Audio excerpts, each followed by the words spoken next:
Untuk mengetahui penyidikan kasus penculikan dan pembunuhan Kepala Cabang Bank BUMN, kita terhubung dengan jurnalis Kompas TV, Fedriska Ananda, dan juru kamera Anggi, yang saat ini berada di Polda Metro Jaya, Jakarta. Fedriska, untuk saat ini bagaimana perkembangan penyelidikan dan terutama ada 15 orang telah ditangkap, apakah polisi telah merilis atau memberikan keterangan terkait dengan motif penculikan dan pembunuhan?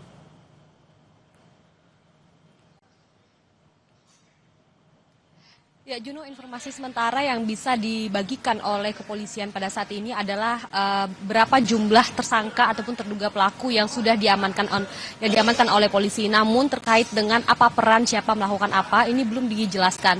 Namun yang jelas dari 5 terduga pelaku ini, polisi ini mengkategorikan peran dari masing-masing pelaku ini dalam 4 klaster. Yang pertama ini adalah klaster 1, yakni pelaku ataupun eksekutor penjemputan paksa, kemudian juga ada klaster kedua yang melakukan pembututan terhadap Kepala Cabang Bank BUMN ini, dan kemudian ketiga adalah klaster penganiayaan yang mengakibatkan meninggal dunia, dan juga yang keempat adalah klaster aktor intelektual. Nah, seperti yang kita ketahui juga kemarin dari Kabid Humas Polda Metro Jaya, Ade Ari, mengatakan bahwa polisi sudah mengamankan setidaknya 15 pelaku, yang mana terakhirnya ada 8 orang begitu yang kemudian diamankan pada hari Minggu lalu, sehingga memang sudah 15 orang yang saat ini diamankan oleh polisi. Namun polisi juga belum mengungkapkan terkait dengan sebetulnya apa motif, apakah terkait dengan resiko pekerjaan sebagai Kepala Cabang Bank BUMN atau seperti apa, ataupun motif dendam pribadi, ini masih belum dijelaskan oleh polisi.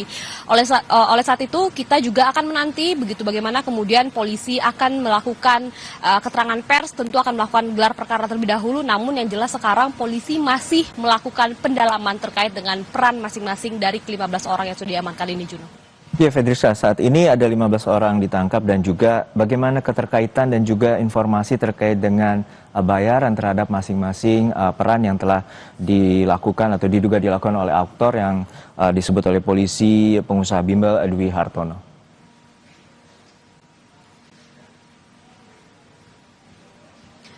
Ya, Juno, informasi yang kami dapatkan dari Kasubdit Jatanras Polda Metro Jaya mengatakan bahwa yang dilakukan oleh polisi saat ini adalah mencocokkan keterangan dari masing-masing terduga pelaku ataupun tersangka, sehingga oleh karena itu saat ini polisi masih belum memberikan keterangan resmi terkait dengan hal tersebut.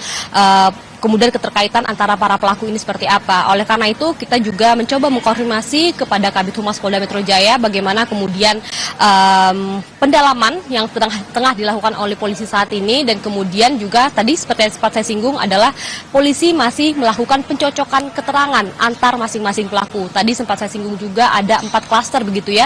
Jadi memang dari masing-masing klaster ini juga akan dilihat keterkaitannya seperti apa. Kemudian juga hingga saat ini polisi masih belum bisa menjelaskan lebih detail terkait dengan peran-peran siapa melakukan apa begitu, dan kemudian juga terkaitannya dengan masing-masing pelaku ini juga masih didalami. Oleh karena itu kita saat ini masih menunggu keterangan resmi dari polisi sebelum akhirnya polisi akan melakukan konferensi pers untuk kemudian apakah akan diketahui motif yang juga tentu kita juga saat ini ingin tahu begitu, apakah motif terkait dengan risiko pekerjaan sebagai kepala cabang ataupun motif pribadi begitu, Juno.